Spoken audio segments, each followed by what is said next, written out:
Selon de nombreux récits, le choléra existerait en Inde depuis l'Antiquité et serait né dans les eaux chaudes et saumâtres du golfe du Bengale. Avec le récit de voyage d'un officier portugais de retour des Indes, la peur d'un terrible fléau gagne le vieux continent au début du XVIe siècle. En 1817, la première pandémie de choléra marque le début d'une nouvelle ère. À partir de l'Inde, son foyer, la maladie suit les voies du commerce pour s'étendre aux quatre coins du monde. En 1832, elle gagne un Londres en pleine industrialisation et tue plus de 7000 personnes. La même année, New York est frappée à son tour. Au pic de l'épidémie, la maladie emporte plus de 100 morts par jour. La 7e pandémie débute en Asie du Sud en 1961, touche l'Afrique en 1971, puis l'Amérique latine en 1991, et commet son dernier forfait en 2010, à Haïti. En 1831, Alexandre Moreau de Jonesse soutient contre tous que la maladie viendrait d'un germe. En 1849, le médecin John Snow, fondateur de l'épidémiologie moderne, soupçonne que la maladie se propagerait à travers le réseau de distribution des eaux. 3 ans plus tard, par précaution, Londres décide que l'eau de la ville sera filtrée par du sable avant d'être distribuée. Une méthode qui prouve son efficacité encore aujourd'hui. Dès la seconde moitié du XIXe siècle, de nombreux savants de toutes nationalités se penchent sur le bacille virgule, le vibrion cholérique, responsable du choléra. En 1854, l'Italien Filippo Pacini isole le bacille. 30 ans plus tard, Robert Koch, le célèbre découvreur allemand du bacille tuberculeux, s'attire tout le mérite en démontrant que le bacille en forme de virgule est la cause de la maladie. Les premiers soins efficaces sont l'œuvre de l'anglais Leonard Rogers, qui développe en Inde l'hydratation d'un sérum par intraveineuse. Le taux de mortalité chute de manière spectaculaire. À la même période, à Marseille, la javélisation de l'eau stoppe la propagation de l'épidémie. Un siècle plus tard, dans les années 50, les biologistes démontrent que le bacille produit une toxine. Cette découverte permettra le développement de la thérapie par réhydratation orale, la plus répandue aujourd'hui.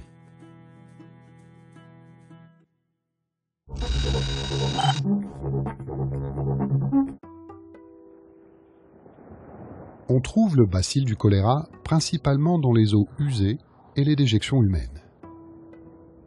La maladie se déclenche dans les zones où l'hygiène est précaire, ce qui lui vaut le surnom de « maladie des mains sales ». Chaque année, on estime que le choléra touche entre 3 et 5 millions de personnes et en tue environ 100 000. Le choléra frappe par pandémie, touchant une large zone géographique. L'humanité en a connu 7. La dernière, qui a débuté en 1961, est toujours active. Aujourd'hui, le choléra est endémique, c'est-à-dire qu'il sévit en permanence dans de nombreux pays. Mais les données statistiques restent floues. L'OMS, l'Organisation mondiale de la santé, estime que les cas de choléra rapportés par les États ne représentent que 5 à 10% de la réalité. Ainsi, l'Inde et le Bangladesh, qui devraient avoir le plus grand nombre de cas annuels, ne déclarent pas leurs chiffres à l'OMS. En 2012, les pays les plus touchés étaient Haïti, la Sierra Leone, la République démocratique du Congo et la Somalie. L'Afrique et l'Asie de l'Est sont les principaux foyers de la maladie où l'on trouve les taux de létalité les plus élevés, c'est-à-dire le pourcentage de morts par rapport au nombre de malades. Les conflits et les mouvements de masse de réfugiés favorisent les épidémies. On estime qu'en 1994, le choléra a, en quelques semaines, tué près de 25 000 réfugiés rwandais au Congo. Récemment, le cas d'Haïti a fait couler beaucoup d'encre. Aucune trace du bacille, le vibrion cholérique, n'avait été enregistrée à Haïti depuis au moins 100 ans. En 2010, 9 mois après le séisme qui touche Port-au-Prince, une épidémie se déclare dans le nord du pays. L'origine de la contamination viendrait d'un camp de casques bleus népalais qui déversait ses eaux usées dans le fleuve Artibonite, le plus grand fleuve d'Haïti. Dans le nord, l'épidémie se propage rapidement. Le jour de la Toussaint, de nombreux habitants du nord viennent voir leur famille à Port-au-Prince. Le 8 novembre, le choléra explose dans la capitale. La souche haïtienne du choléra, apparue au Bangladesh dans les années 90, est bien plus virulente que la souche classique. Elle pourrait être à l'origine d'une nouvelle pandémie.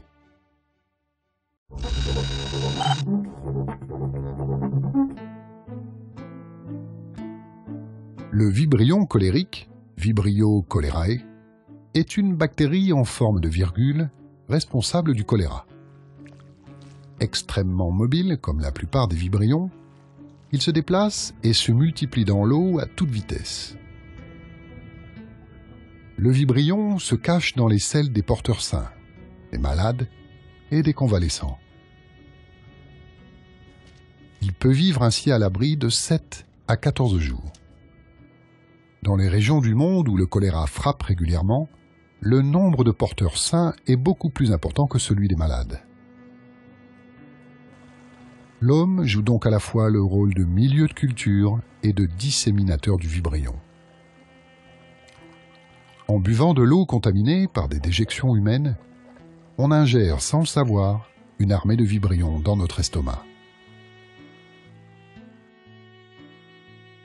Si dans la majorité des cas, les personnes porteuses du vibrion ne présentent pas de symptômes, c'est que le bacille a été détruit par la barrière acide de l'estomac, ou que le système immunitaire a rempli son rôle. La contamination est donc aussi une question de quantité. Il faut des ingestions massives de vibrions pour tomber malade. Après le passage de l'estomac, les vibrions se multiplient dans l'intestin grêle. Ils sécrètent alors une toxine qui provoque une série de réactions biochimiques. Ces réactions entraînent des diarrhées dites en eau de riz et des vomissements violents. Ces premiers symptômes apparaissent quelques heures ou quelques jours après contamination. La déshydratation est spectaculaire. Les pertes d'eau peuvent atteindre 15 litres par jour, entraînant la perte de micronutriments essentiels, un effondrement de la pression sanguine et la mort. Comme le bacille ne séjourne qu'un temps dans l'organisme de sa victime, l'objectif pour le médecin est moins de s'attaquer au vibrion que de réhydrater son patient en urgence. Le malade récupère à une vitesse vertigineuse. En quelques heures, il passe d'une mort annoncée à la vie recouvrée.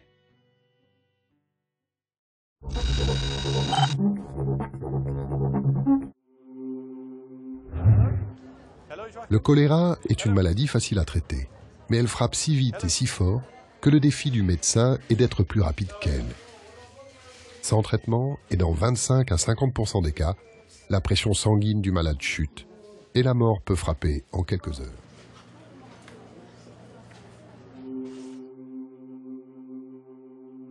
Là, on a un patient qui vient de nous arriver dans un état plutôt léthargique. Maintenant, on vient de passer une voie veineuse. Il commence à réouvrir les yeux. Mais à l'arrivée, il a maintenant toujours les extrémités très froides et on n'arrive pas à percevoir le pouls. Dès le déclenchement d'une épidémie, il faut installer un ou plusieurs centres de traitement du choléra, les CTC. Un CTC comporte 3 zones principales, l'observation, l'hospitalisation et la convalescence. Le parcours fléché organise l'entrée des malades et des accompagnants.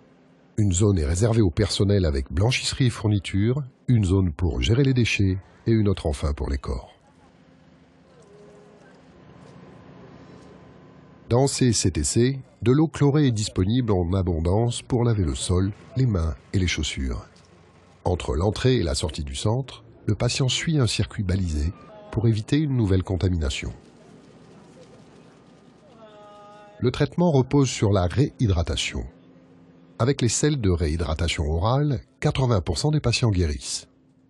Quand la déshydratation est trop sévère, il faut perfuser les malades. L'amélioration est perceptible au bout de quelques heures et la guérison sans séquelles est obtenue en quelques jours. En parallèle des soins, il faut un environnement assaini, latrines propres et eau potable chlorée principalement. En cas d'épidémie, avec des centres de traitement, on peut maintenir le taux de mortalité sous la barre des 1%. On utilise aussi des antibiotiques pour raccourcir la durée de la diarrhée, diminuer les quantités de liquide de réhydratation et accélérer l'élimination des bacilles par l'organisme. Pour ne pas créer de résistance, l'usage massif des antibiotiques reste occasionnel. On considère que les vaccins anticolériques sont un moyen complémentaire de lutte. Il en existe deux sortes, qui protègent en moyenne à 65% pendant 2 ans. Ils doivent être administrés en 2 doses, par voie orale. Leur efficacité est donc limitée, mais organiser une campagne de vaccination lors d'une épidémie peut permettre de diminuer le nombre de cas.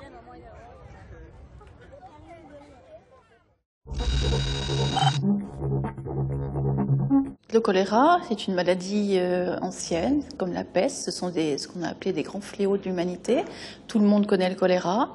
Eh bien, le choléra est une maladie qui est toujours très présente aujourd'hui dans le monde. Il y a toujours un nombre de décès relativement important du choléra. L'OMS estime à 4 à 5 millions de cas annuellement de choléra et entre 120 et 140 000 décès par an. Cette maladie est due à un agent pathogène que l'on connaît, mais qu'il est nécessaire de surveiller, car c'est un agent pathogène qui a des capacités importantes à évoluer et en particulier à acquérir une virulence plus importante. Il a également une capacité à acquérir une résistance aux antibiotiques qui est majeure depuis ces dernières années. Le traitement est une réhydratation qui va se faire soit par voie orale, soit par intraveineuse.